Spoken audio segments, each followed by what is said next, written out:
When you hear Salem witch trials, what pops into your head? I'm guessing it's probably Puritans in those black hats, dark and spooky woods, maybe some teenage girls acting weird. The classic story.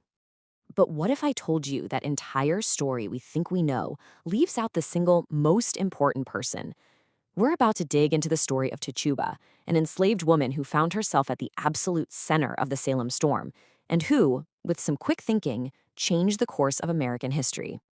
All right, so here's our roadmap. We'll look at where she came from, what Salem was like when she got there, that incredible confession, how it blew everything up, her mysterious disappearance, and finally, what her legacy really is. Okay, let's start at the beginning. Because to really get what happened in Salem, you have to understand where Tituba came from, and just how much of a total outsider she was in that cold, super strict New England world. Now, the old records, they just call her Black, but her background was way more complicated than that. It's possible she was actually indigenous, maybe from South America, and was kidnapped before ending up enslaved. Honestly, we don't know for sure, and that mystery is a huge part of her story. So just look at this journey. She somehow ends up in Barbados as a young girl. And listen, this was no island paradise. Back then, Barbados was basically the headquarters of the British slave trade, just unbelievably brutal place run on sugar.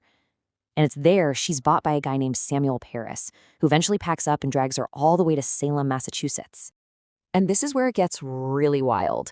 Samuel Parris becomes Reverend Parris in Salem. The town's moral watchdog, a man totally obsessed with sin and what everyone thinks of him. And Tituba, this woman from a completely different universe, is now stuck in the house of the guy who's supposed to be the perfect Puritan. You just can't make this stuff up. So that brings us to our next part. Tituba didn't just land in any old town. She landed in a community that was basically a powder keg just waiting for a match. It was the perfect storm of fear, religion, and paranoia. Just try to picture it. It is a miserable winter in Salem. People are starving, it's freezing, and they are bored out of their minds. On top of that, they're Puritans, a group so intense they thought England wasn't religious enough. They were convinced the devil was literally around every corner. This place was about to snap. And the spark? It comes from inside the Reverend's own house. His little girl, Betty, and his niece, Abigail, the two kids Tituba was basically raising, start having these fits. We're talking screaming, convulsing, acting completely possessed. For a guy like Reverend Parris, who's obsessed with his image, this was an absolute public relations nightmare. And this is the turning point. The town is freaking out. They need someone to blame. And everyone's eyes turn to the outsider living in the Reverend's house. Tituba is suddenly faced with a choice that is, well, completely impossible. When the grown-ups demand to know who's tormenting them, the girls point their fingers at one person and one person only, Tituba. And just like that, she's accused of witchcraft. In 1692 Salem, that's not just an accusation, it's a death sentence. So check out the situation she's in. She has two options, right? Option one, deny it. Say, I'm not a witch. They'll call her a liar, and boom, she's executed. But then there's option two, confess. And, this is the key, accuse other people. If she does that, she's not a villain anymore. She's a star witness. Her only way out was to give them the exact story they wanted to hear. So what does she do? Oh, she doesn't just confess. She puts on the performance of a lifetime. This is the moment where Tituba grabs the steering wheel of her own story in the most incredible way you can imagine. Instead of fighting them, she leans all the way in. She decides to give these paranoid Puritans everything they secretly wanted to believe was true. She was about to tell them a story that would blow their minds. Her confession sounds like it's straight out of a movie. She starts by saying the devil himself came to her, holding a book with names in it. I mean, this is literally their worst nightmare. She knew exactly which buttons to push. And then, here's the genius move. She says, oh yeah, I saw the book, but guess what? I saw other women from the village signing their names in it, in blood. See what she did? She immediately flips the script. She's not the main character of the evil plot. She's just a witness. And she just keeps piling it on. She's telling them about women flying through the air, about strange creatures, all this wild, fantastical stuff. And the town magistrates, they're eating it up with a spoon.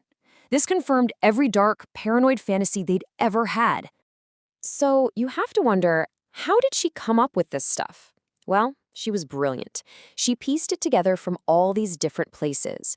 Stories from her own culture, things she'd learned about the Christian devil, and, maybe the smartest part, she used local town gossip. She knew exactly who Reverend Paris didn't like, and those were the names she gave. The impact was immediate, and it was devastating.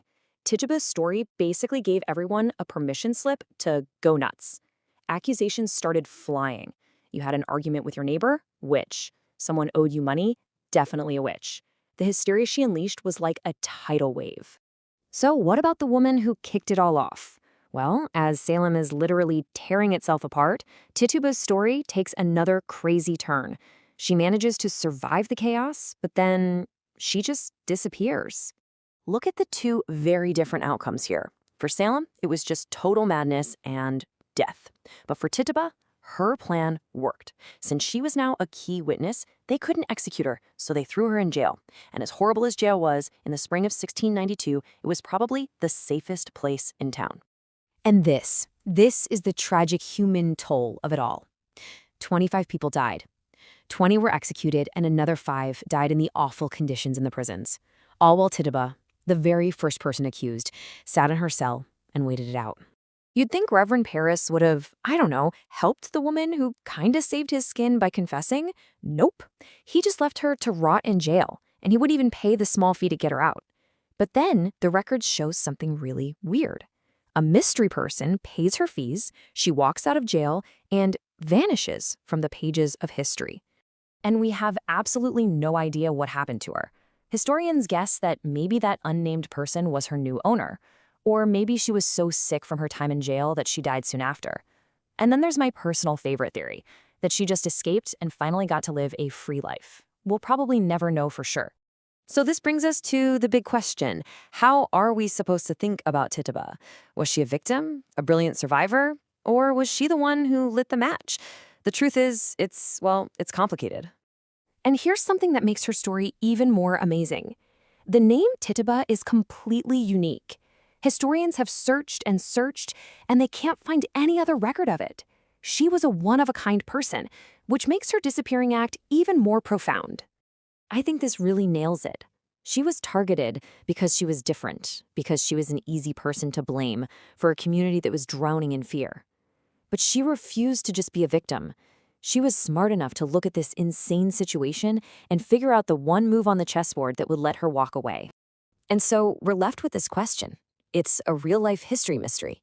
The woman who was at the absolute heart of one of the most famous and terrifying chapters in American history just vanished.